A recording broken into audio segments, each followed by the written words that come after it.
Good morning, students, and welcome to your maths class.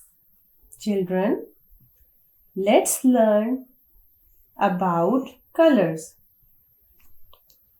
Colors are everywhere around us. We can see colors in the flowers, butterfly, rainbow in the sky. Today we will learn about blue color. Blue color is also a primary color.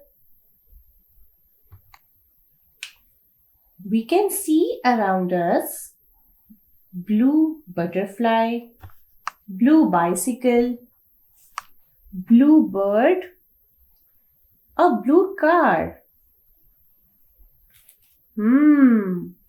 In this picture, we can see a girl. In this lesson, we have learned about blue color. Can you tell me? Sky? Yes, sky is in blue color.